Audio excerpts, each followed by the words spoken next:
নমস্কার বন্ধুরা, চলুন আপনাদের জন্য আজ একটা জলখাবারের রেসিপি দেখায়। এই রেসিপি আমরা সকালে কি বিকেলে জলখাবারে যে কোনো সময় তৈরি করে নিতে পারেন। দেখুন, এটা হচ্ছে ইডলির ব্যাটার। আমি এটা 2 কাপ চাল আর 1 কাপ দিয়েছিলাম মুড়োর ডাল, সেটা ভালো করে ভিজিয়ে মিক্সিতে পেস্ট করে নিয়েছিলাম। আর পেস্ট করার পর 5 থেকে 6 ঘন্টা রেখে দিয়েছিলাম। দেখুন, এখানে পরিমাণ মতো নুন আর সামান্য পরিমাণে বেকিং সোডা দিলাম। এরপর এখানে জল দিয়ে দেবো 1 থেকে 2 চামচ। তারপর ভালো করে ব্যাটারটা ফেটিয়ে নেব। অনেক সময় সকালে জলখাবার কি বিকেলে জলখাবারের জন্য বাচ্চারা একঘেয়েমি লুচি বা পরোটা খেতে চান না।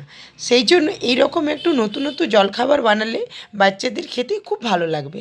আর আমার দেখুন ব্যাটারটা তৈরি হয়ে গেছে। এরপর একটা স্টিলের থালার মধ্যে তেল মাখিয়ে আমি ব্যাটারটা ঢেলে দিলাম।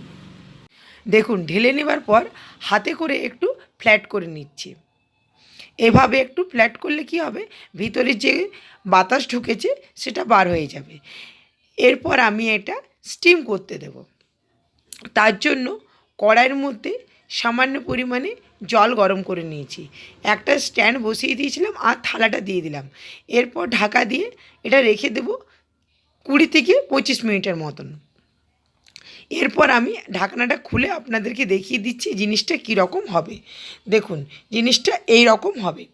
এরপর আমি একটা ছুরি দিয়ে দেখে নিচ্ছি পুরোটা ঠিক মতন হয়েছে না হয়নি। ছুরিটা যখন দেখবেন পরিষ্কার বার হয়ে এসছে, তার মানে বুঝবেন এটা সেদ্ধ হয়ে গেছে।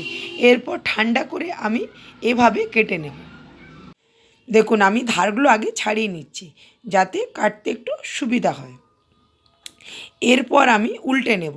দেখুন, আমার কিছু জায়গায় দেখতে পাচ্ছেন একটু একটু ফুটো হয়ে গেছে, কারণ তেলটা একটু কম বেশি লেগে গিয়েছিলো। তেল যদি পরিমাণে ঠিক বসান তাহলে আপনাদের ছাড়াতে খুব একটা অসুবিধা হবে না। এরপর আমি ছুরি দিয়ে কেটে নেব। এখানে আমি লম্বা করে কেটে নিলাম। এরপর চৌকো শেপে ডিজাইন দিয়ে নেব। এটা কাটাটা আপনাদের মতন ডিজাইন যেমন হচ্ছে আপনারা ডিজাইন করতে পারেন। দেখুন, আমি এখানে চৌকো চৌকো করে এটা কেটে নেব। দেখুন, চৌকো করে কাটার পর আমি এই রকম জিনিসটা হবে। আমি আপনাদেরকে দেখিয়ে দিচ্ছি। এতটাই সফট হবে যে এটা খেতে খুব ভালো লাগবে। দেখুন, এভাবে আমি হাত দিয়ে ছাড়িয়ে নিচ্ছি। আর আপনারা এই ব্যাটারটা তৈরি করে ফ্রিজের মধ্যে রেখে দিতে পারেন, তাহলে আপনাদের যখন মন চাইবে তখন বানিয়ে খেতে পারবেন। দেখুন, এরকম আমার ব্যাটারটা তৈরি করার পর জিনিসটা এইরকম হয়েছে। এরপর কড়াইয়ের মধ্যে আমি সামান্য পরিমাণে সর্ষের তেল গরম করে নেব বা সাদা তেল। এখানে আমি সাদা তেল গরম করে নিয়েছি।